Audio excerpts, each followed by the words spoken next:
십자가로. 여러분들, 십자가, 왜 십자가로 돌아가나? 특별히 이번 주에 하나님께서 십자가로 돌아가자. 십자가로. 왜 이 말씀을 준비했냐면요.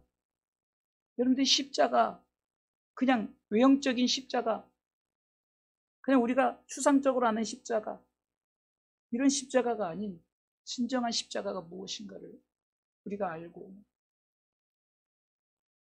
그 십자가의 의미를 깊이 깨달은 후에 십자가 속에서 오늘 말씀해 주시는 진리를 우리가 발견하고 그리고 우리가 그 십자가로 돌아가야만이 이 시대 우리가 믿음을 지키고 승리의 삶을 살아가게 되는 줄 믿으시기 바랍니다.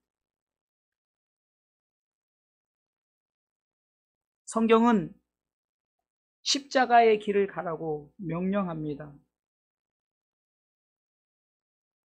그런데 우리는 여러 가지 환경, 특별히 마귀의 괴계로 말미암아 우리는 자꾸 넘어지게 되죠. 십자가로 나아가기보다는 십자가를 멀리하고 우리는 자꾸 우리 신앙의 삶 속에서 이 십자가와 멀어지는 삶을 살아가고 있지는 않은가. 그럴 때마다 우리는 십자가의 의미를 되새기면서 우리는 다시 한번 십자가가 돌아가시길 주님의 이름으로 축원합니다. 기독교에서 십자가는 핵심입니다. 그냥 십자가가 아니죠. 여러분들이 바라보는 이 십자가가 그냥 십자가가 아니라는 겁니다. 십자가의 형태가 금 십자가든 나무 십자가든 무슨 이렇게 외형적인 아크릴 십자가든 그런 십자가의 외형이 아니라 이 십자가에서 예수 그리스도를 보시기 바랍니다. 지난주에 흘린 피와 뿌린 피로 그 은혜로 예배하자 이 말씀을 드렸죠. 우리 이 십자가를 바라볼 때 예수 그리스도의 나를 위해서 역사적으로 흘린 피와 그리고 지금 이 시대에 우리 가운데 우리의 마음에 뿌리는 이 뿌린 피, 그 은혜로 예배해요.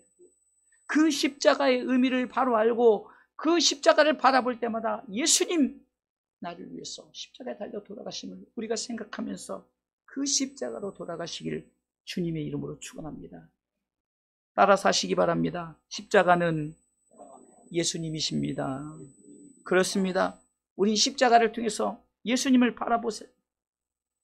우리 이 십자가를 바라볼 때 십자가의 의미를 알고 나가야 되죠.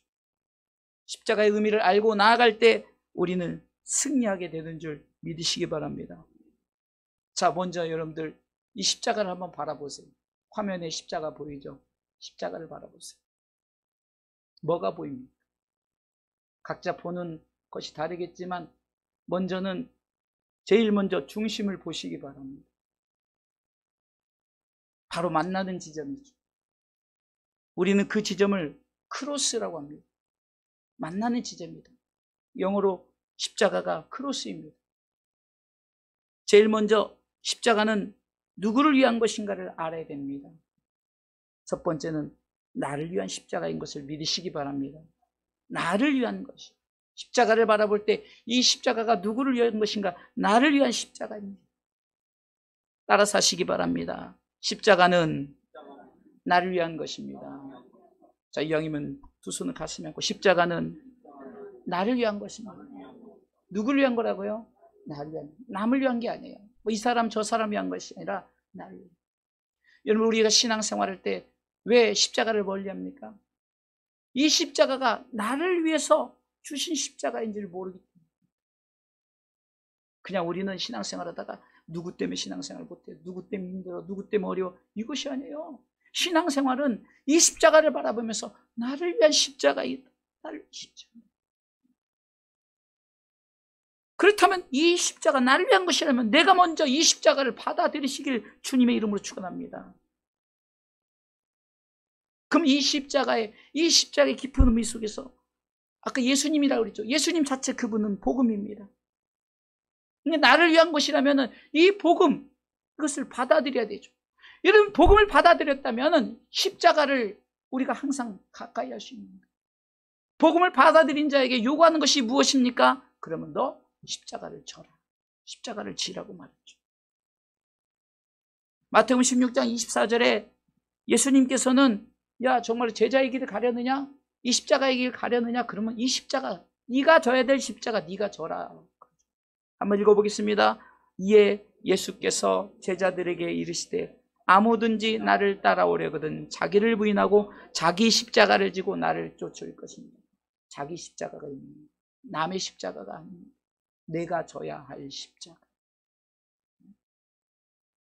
어떤 사람이 십자가를 지고 가다가 힘들고 어려우니까 십자가를 긴 십자가를 이렇게 무거우니까 잘라버리는 거예요. 그 긴 십자가를 자르니까 이게 십자가도 아니에요. 이상하게 된 거예요. 근데 마지막에 천국 가는 그 길에 이 십자가의 길이를 딱 놓고 가야 되는데 잘라버려서 그 길을 건너지 못한다는 그런 예화가 있습니다. 저는 그 예화가 생각납니다. 내가 져야 될 십자가 무겁다고 잘라버리고 내어버리고 내동댕이 쳐버리면 나중에 우리가 천국 가는 마지막 길에는 이 십자가를 놓고 그 길을 걸어가야 되는데 우리가 그것을 잘라버리고 그것을 내동댕이 쳐버려서 그것을 건너지 못하는 그런 안타까움. 그래서 여러분들 이 십자가는 나를 위한 것이요 내가 져야 할 십자가라는 거예요. 그렇기 때문에 각자가 여러분들이 이 십자가의 사명을 감당하시길 주님의 이름으로 축원합니다. 두 번째는 여러분들 십자가를 바라보세요. 뭐가 보입니까? 그것은 위로 향한 수직적인 십자가의 모습입니다. 그것은 하나님을 사랑하라는 것이죠. 마태복음 29장 37절 말씀해 보면은 제자들이 묻습니다. 가장 큰 계명이 무엇입니까? 했을 때 바로 이 계명을 말씀하십니다. 마태복음 22장 37절, 마태복음 22장 37절. 같이 읽습니다. 예수께서 가라사대 내 마음을 다하고 목숨을 다하고 뜻을 다하여 주 너의 하나님을 사랑하라 하셨으니 늘 말씀드리는 대목이죠. 이 수직으로는 그럼 하나님을 사랑하라. 그런데 하나님을 사랑하는 방법이 무엇일까요? 제가 가만히 봤어요. 왜 수직으로 향했을까? 하나님을 사랑하는 것은 위를 바라보는 거예요. 위를 바라보는 거예요. 예? 하나님을 바라보라는 거죠. 그러니까 사랑한다는 것은 십자가를 우리가 의미 속에서 위를 바라보는 것은 하나님만 주만 바라보는 거예요.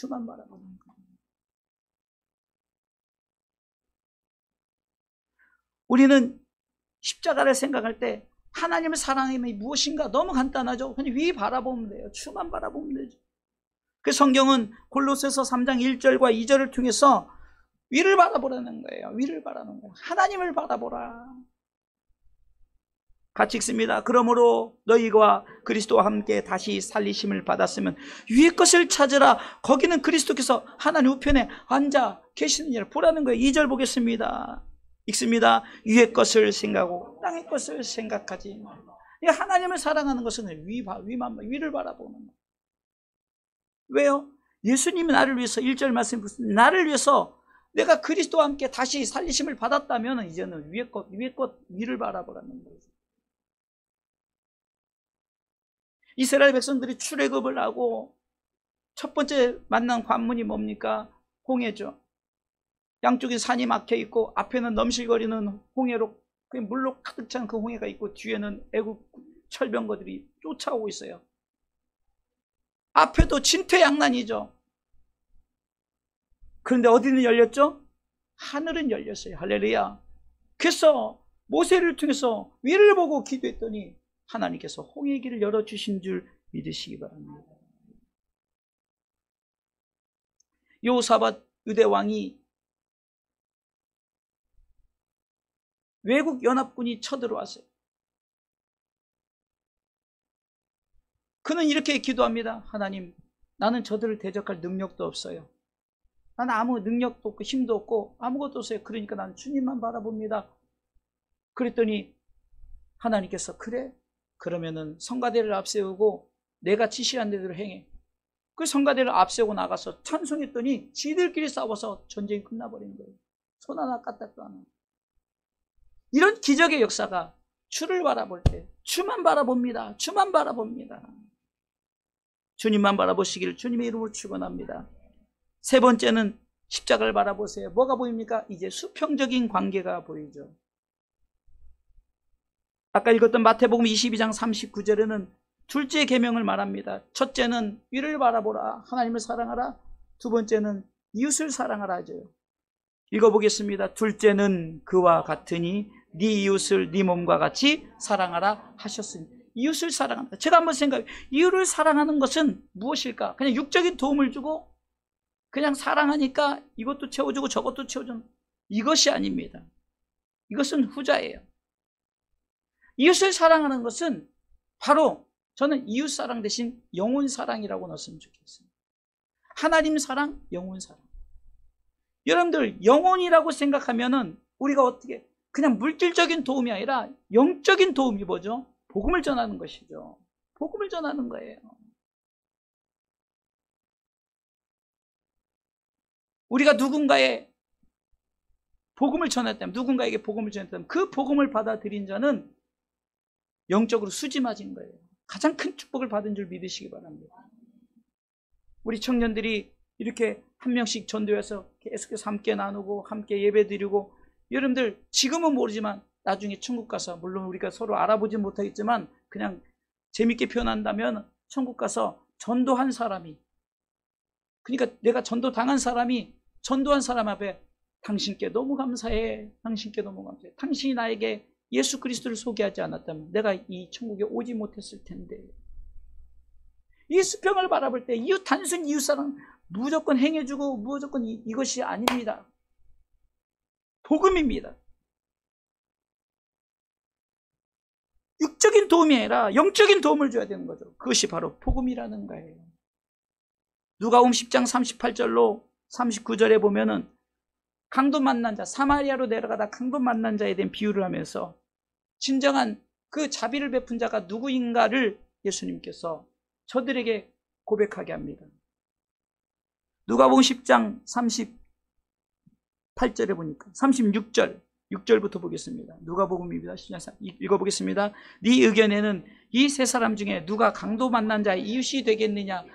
여러분들, 레위인도 제사장도 그냥 지나갔지만 사마리아인은 어떤 사람입니까? 그 당시에 유대인들이 그냥 개로 여긴 사람들. 왜? 저들은 혈통이다, 전통적이다, 나는 정말로 하나님의 위대한 민족이다, 이렇게 그런 자부심을 갖는 자들이 그러니까 혼혈인들이죠. 사마리아인들. 저들은 우리와 가까이 할 수 없어. 근데 그 사마리아인이 그 강도 만난 자 이웃이 되었다는 거예요. 그러니까 37절에 이렇게 대답합니다. 같이 읽습니다. 가로되 자비를 베푼 자니이다. 예수께서 이르시되 가서 너도 이와 같이 하라 하신 자. 자, 예수님께서 야, 그러면은 강도 만난 자 이웃이 누구냐라고 대답했을 때 사마리아인입니다라고 대답을 하죠. 중요한 것은 대답, 이것이 중요한 것이 아니에요. 그럼 너도 가서 너도 이와 같이 하라. 그러니까 자비를 베푸라는 거죠. 이 자비는 이 문자적으로 보면 하나님의 은혜예요. 하나님의 은혜. 하나님의 은혜는 요한복음 3장 16절에 정확히 나타나 있죠. 그 자비는 하나님의 은혜를 말하는 거예요. 곧 하나님의 사랑을 말하는 거죠. 너 사랑 받았니? 하나님으로부터 사랑을 받았니? 예수 그리스도를 믿음으로 말미암아 하나님의 사랑을 받았니? 그래서 너도 이와 같이 사랑하라는 거죠. 네가 받은 이 복음, 그것을 세상 사람들에게 나눠주라는 거죠. 할렐루야. 자, 십자가를 바라보십시오. 자기 중심 속에 나 자신을 바라보세요. 나에게 향한 이 복음의 십자가, 내가 받아들였다면 이 십자가를 지시고 위로 바라보고, 그러기 때문에 내가 하나님만 바라봐야 되는 거야. 하나님만. 다른 데 바라보니까 넘어지는 거죠. 수평적으로는 이웃, 내가 이 받아들인 이 복음을 세상 사람들에게, 내 가족들에게, 내 주변에게 나눠주는, 이 사랑을 나누는 이 십자가의 메신저가 되시기를 주님의 이름으로 축원합니다. 여러분, 신앙생활은 어떤 종교적인 행위가 아니에요. 절대적으로 여러분 누구 때문에 신앙생활하는 것이 아니라는 거예요. 때로는 주변의 사람이 나를 힘들게 해도 이것이 나에게, 내가 져야 될 십자가라고 생각해야 되지, 그 정도 십자가도 못 지고 무슨 내가 십자가를 진다고 하겠어. 단순한 종교적인 신앙생활을 정말로 십자가를 바라보고, 내가 십자가를 내가 뒤로 했다면, 십자가를 멀리 했다면, 심지어 십자가를 내동댕이 쳤다면 다시 한번 그 십자가를 지고 그 십자가를 내가 가지고 다시 한번 십자가로 돌아가는 신앙의 삶을 살아가시길 주님의 이름으로 축원합니다. 자, 그러면 왜 십자가로 돌아가야 되는가? 오늘 성경은 바울이 이것을 말하고 있는 거예요. 첫 번째는 십자가는 참 지혜이기 때문에, 진정한 지혜이기 때문이죠. 18절 초반부만 읽어보겠습니다. 본문의 18절 같이 읽어봅니다. 십자가의 도가 멸망하는 자들에게는 미련한 것이다. 자, 멸망하는 자에게 미련한 것이다. 바꿔서 말하면은 멸망당하지 않는 자에게는 뭐죠? 참 지혜입니다. 바울이 이 십자가의 길, 이 길도자는 십자가의 길이 멸망당하는 자에게는 미련한 것이란 말이에요. 뭐 저거 십자가 무슨 예수님이 나를 위해서 십자가에 죽었다고 그래요? 그 예수가 도대체 누구야? 이렇게 참 미련한 자들은 멸망당합니다. 그러나 세상의 지혜, 이것으로 말하는 것이 아니라 하나님이 주신 지혜는 내가 하나님을 알고 그 하나님을 경외하게 되는 줄 믿으시기 바랍니다. 이거 참 지혜입니다. 그래서 시편 111편 10절 말씀에도 여호와를 경외함이 곧 지혜의 근본이다. 여호와를 경외함. 그 계명을 지키는 자는 다 좋은 지각이 있나니 여호와를 찬송함이 영원히 있으리로다 하면서 여호와를 경외함이 곧 지혜의 기초적인 시작점이다라는 거죠. 여호와를 경외하기 위해서는 여호와를 알아야, 하나님을 알아야 되죠. 잠언서 9장 10절에도 똑같은 말씀이 나와 있습니다. 여호와를 경외하는 것이 지혜의 근본이요 거룩하신 자를 아는 것이 명철이니라. 여러분들 세상의 지식 가지고 여호와를 아는 것 같지만 글을 모르고 못 배운 자랄지라도, 세상 말로 일자 무식한 자랄지라도 하나님을 안다면, 하나님을 경외한다면 그것이 참 지혜로운 사람인 줄 믿으시길 주님의 이름으로 축원합니다. 우리는 생각하기를 항상 그렇습니다. 땅의 것으로 오기 때문에 세상의 지식과 지혜를 쫓아가요. 그래서 자녀들에게도 야, 공부 잘해야 돼, 똑똑해야 돼, 이것저것. 여러분들 그렇게 한다고 공부 잘해집니까? 그렇게 한다고 신앙생활 잘합니까? 지금 이제 목사님 되셨겠네요. 다니엘 그 학습법이라고, 참 그 저자가 성경 중심으로 성경에서 말하는 대로 공부했다는 거예요. 이게 성경을 우선으로 알고 그랬더니 하나님이 지혜를 주시더라고요. 아, 이게 무슨 말이 돼. 공부를 열심히 했겠지. 그렇지 않다는 거예요. 여러분들 공부를 잘한다는 개념, 내가 지혜롭다는 개념, 어떤 내 지식을 가진 개념이 무엇입니까? 다 이것은 세상적인, 우리가 세상의 지혜를 말하고 세상의 지식을 말하고 세상의 똑똑함을 말하는 거죠. 그러나 그것이 중요하지 않아요. 딱 한 가지입니다. 참 지혜, 하나님을 아는 것입니다. 할렐루야. 그래서 웨스트민스터 소유문답 1문에 우리의 신앙의 삶에 절대적으로 하나님을 영화롭게 하고 그를 영원토록 즐거워하는 것이다. 하나님을 알기 때문에 그분과 함께 하나님의 영화, 그리고 그분과 함께 즐거워 찬양하는 이 삶, 바로 십자가의 능력인 줄 믿으시기 바랍니다. 그러기에 우린 십자가로 돌아가려면은 십자가가 의미를 발했죠. 나 자신을 바라보고 하나님을 사랑하고 영혼을 사랑하면서 그 속에서 왜 우리가 이 십자가로 돌아가야 되는가? 이것은 세상적인 지혜를 쫓지 않고 오직 하나님 우리에게 주신 이 지혜를 쫓아 하나님을 알고 그 하나님을 경외하는 것이 우리가 가져야 할 최고의 지혜입니다라고 고백하는 신앙의 삶이 되시길 주님의 이름으로 축원합니다. 세상의 지혜로는 하나님을 알 수 없습니다. 그러나 하나님이 주시는 지혜는 하나님을 알게 하고 그분을 영원토록 경외하는 삶을 살게 하는 줄 믿으시기 바랍니다. 두 번째, 왜 십자가로 돌아가야 됩니까? 그것은 십자가는 능력이기 때문입니다. 능력이라는 거예요. 오늘 18절 말씀의 후반부에 보니까 구원을 얻는 우리에게는 조건이 있죠. 구원을 얻는 우리. 이 말은 참 지혜로 말미암아 하나님을 알고 그분을 경외함으로 내게 구원, 내게 구원을 허락하신 그것을 아는 자에게, 구원을 얻는 자에게는 뭐라고요? 하나님의 능력이라. 여러분, 하나님의 능력 그러면 우리는 엄청난 그냥 울트라 파워 이런 거 생각하죠.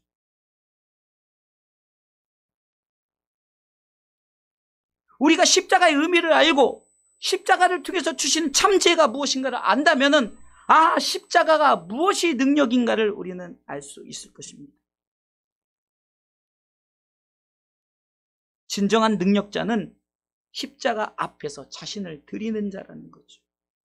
그리고 우리는 십자가를 진다는 것, 바로 그 십자가의 능력을 붙들고 나아가는 것이죠. 이 십자가를 붙들게 되면 제일 먼저 깨닫는 것이 뭘까? 바로 죄의 인정이라는 것. 십자가의 하나님의 능력을 얻는 자는 제일 먼저 나는 죄인입니다. 십자가는 죄를 깨닫게 하는 것이기 때문에 능력이라는 거예요. 만약 이 죄를 깨닫지 못하면요, 내가 세상의 능력은 가졌다 할지라도 하나님의 능력은 얻을 수 없다는 거예요. 하나님의 능력은 뭘까? 계속해서 말씀하겠지만 십자가 앞에서 나의 죄가 드러난다는 거죠. 십자가 앞에 나는 죄인입니다라고 무릎을 꿇을 수밖에 없는 거예요. 누가복음 5장 8절 너무나도 유명한 말씀이죠. 시몬 베드로에게 깊은 곳에 너 밤이 맞도록 아무것도 얻지 못했지만 예수님은 어부도 아니에요. 그러나 그에게 명령합니다. 저 깊은 곳에 가서 그물을 내려라. 밤이 맞도록 내가 얻지 못했지만 주님의 말씀에 그 명령 있게 나는 순종하면서 그물을 내릴 때 엄청난 고기가 잡혔어요. 그런데 엄청난 고기가 잡힌 후에 제일 먼저 이 베드로의 행위 한번 보세요. 읽어보겠습니다. 시몬 베드로가 이를 보고 예수의 무릎 앞에 엎드려 가로되 주여 나를 떠나소서 나는 죄인. 아직도 내가 죄인인 줄 모르고 아직도 내가 능력자라고 생각하지만 진정한 능력자는 내가 죄인입니다 할 때, 죄를 인정할 때 하나님이 그를 능력자로 세우는 줄 믿으시기 바랍니다. 세상에 주어지는 그런 명예, 권력의 힘의 능력이 아니에요. 이 십자가의 능력은 내가 죄인입니다. 이럴 때 하나님께서 내가 네 죄에 대해서 용서하마. 바울은 디모데전서 1장 15절을 통해서 나는 죄인 중에 괴수다. 왜? 예수님이 나를 이 죄인을 구원하시려 이 땅에 오셨다고, 이 땅에 오셔 십자가 지셨다고 말하는 거예요. 십자가의 능력자는 십자가의 이 능력 앞에 나는 죄인입니다라고 고백합니다. 읽어보겠습니다. 미쁘다 모든 사람이 받을 만한 이 말이여 그리스도 예수께서 죄인을 구하시려고 세상에 임하셨도다 하였도다. 죄인 중에 내가 괴수니라. 아직도 내가 죄인인 줄 모르고, 여러분들 내가 의인이다 하는 것은요, 하나님이 나를 의로 인정하셨을 때 그것이 맞아요. 재판관이 너 이 죄를 사해 줄게 했을 때 이것이 확실해지는 거지. 그냥 사형수가 감옥에서 최고 힘 있고 능력 있다고 해서 야 너 15년 받아서 내가 10년 해줄게 할 수 없는 거예요. 재판관만이 할 수 있는 거예요. 예수님만이 우리의 죄를 사해 줄 수 있는 거예요. 세상에 무엇을 쫓아가도 그 죄의 문제를 해결할 수 없습니다. 두 번째, 이 십자가의 능력자는 뭡니까? 십자가는 죄의 문제 해결인다는 거예요. 그러니까 죄의 구속. 내가 죄인입니다 인정했더니 하나님께서 나를 의인 삼아 주시는 거예요. 이것을 우리는 구속함을 입었다라고 말하죠. 에베소서 1장 7절. 에베소 1장 7절. 이 바울은 이렇게 고백합니다. 읽습니다. 우리가 그리스도 안에서 그의 은혜 풍성함을 따라 그의 피로 말미암아 구속 곧 죄사함을 받았으니, 흘린 피와 뿌린 피로 말미암아 구속 곧 죄사함을 받았습니다. 성경 보면 우리가 그리스도 안에서, 예수님 안에서 예수님의 은혜와 풍성함을 따라 흘린 피와 뿌린 피로 말미암아 구속 곧 죄사함을 받았다. 14절 보세요. 아니 골로새서 1장 14절이에요. 골로새서 1장 14절. 그 아들 안에서 우리가 구속 곧 죄사함을 얻었도다. 누구로 말미암아요? 아들 예수 그리스도로 말미암아. 그러니까 십자가는 진정한 이 능력은요, 죄를 깨닫는 뿐만 아니라 죄 용서함이 있다는 거예요. 그래서 구속함의 은혜가 있다는 거예요. 그러기에 능력이 되는 줄 믿으시기 바랍니다. 마지막 세 번째는 십자가는 천국 가는 길입니다. 천국 가는 길이죠. 제일 먼저 예수님이 십자가를 지고 천국에 입성하셨죠. 예수님이 제일 먼저 십자가 지셨죠. 죽으셨죠. 사흘 만에 부활하셨죠. 승천하셔 어디로 가셨어요? 하나님 보좌 우편에 앉아 계시죠. 히브리서 12장 2절 말씀에 보면 히브리서 기자는 그렇기 때문에 자 예수님이 제일 먼저 십자가를 지시고 천국에 입성하셨음을 성경을 통해서 밝히 말씀하고 있습니다. 읽어보겠습니다. 믿음의 주여 또 온전케 하시는 이인 예수를 바라보자. 저는 그 앞에 있는 즐거움을 위하여 십자가를 참으사 부끄러움을 개의치 아니하시더니 하나님 보좌 우편에 앉으셨느니라. 아멘. 이것을 깨달아야 되는 거예요. 참 능력자는 나는 죄인입니다. 그리고 하나님이 나를 사랑하셔서 예수님을 보내주셔서 내가 그분을 믿음으로 말미암아 진정한 죄사함의 용서를 받았고 이는 저를 믿는 자마다 멸망치 않고 어디 간다고요? 천국에. 할렐루야. 주님은 요한복음 14장 2절과 4절 통해서 내가 이제 너희를 초대할 것이다 라고 말합니다. 이 길로 와라. 내가 너를 초대할 것이다. 읽어보겠습니다. 내 아버지 집에 거할 곳이 많도다. 그렇지 않으면 너희에게 일렀으리라. 내가 너희를 위하여 예비하러 가노니 가서 너희를 위하여 처소를 예비하면 내가 다시 와서 너희를 내게로 영접하여 나 있는 곳에 너희도 있게 하리라. 4절에 내가 가는 곳에 그 길을 너희가 알리라. 성경은 분명히 예수님이 십자가 지시고 그분이 천국에 입성하셨고 그분이 그곳에서 야 이제 내가 너 데리러 올게. 내가 하나님의 나라 예쁜 집을 만들어 놓고 너를 이제 같이 있어. 나와 같이 살 곳을 내가 너를 이제 부르러 올게. 이것이 재림입니다. 재림.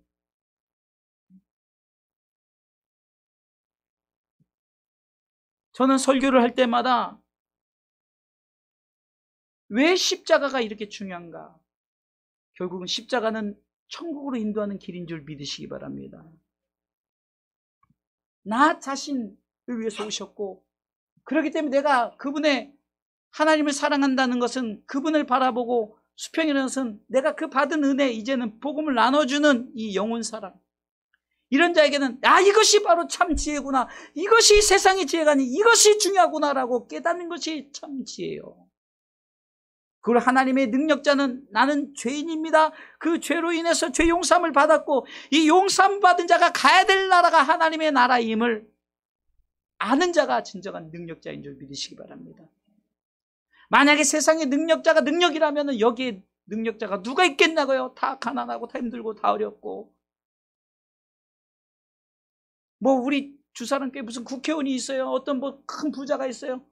그런 사람이 능력자가 아니라 여기 있는 우리 모두가 바로 이 십자가의 의미를 알고 십자가에 담겨진 참 지혜를 안다는 우리는 진정한 십자가의 능력자가 되는 줄 믿으시기 바랍니다. 그러게 복음에는요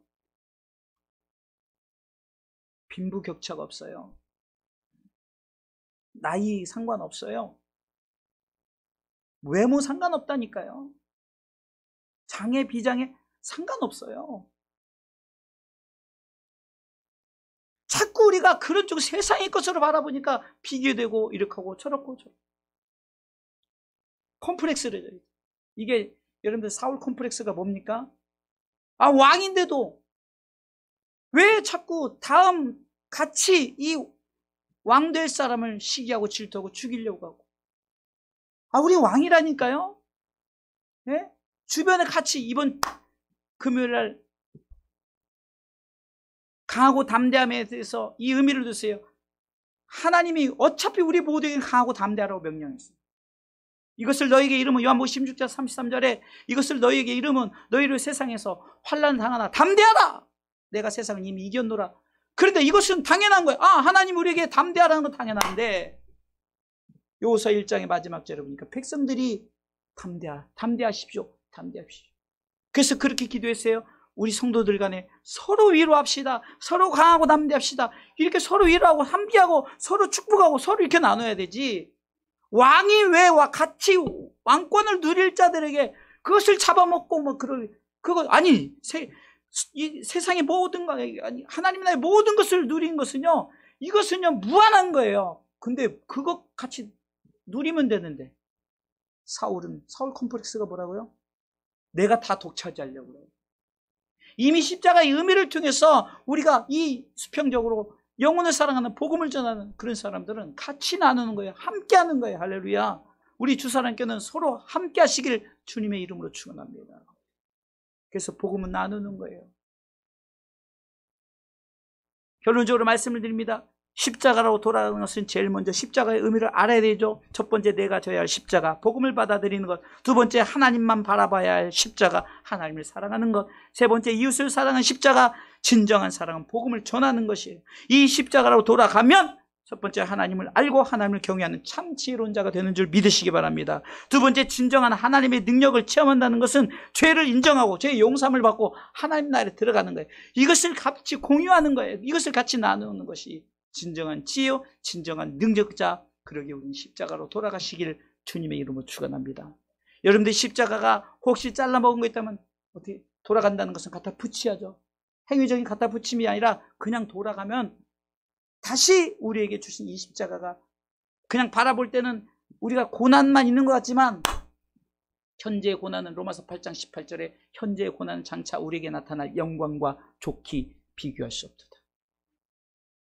아멘 하세요. 왜 사모님만 아멘 하세요? 같이 읽어볼까요? 생각건대 현재의 고난은 장차 우리에게 나타날 영광과 좋게 그러니까 이 십자가의 길이, 이 십자가로 돌아가는 것이 고난이 아니에요. 나중에 영광이 있는 줄 믿고 영광을 바라보시고 나아가시길 주님의 이름으로 축원합니다.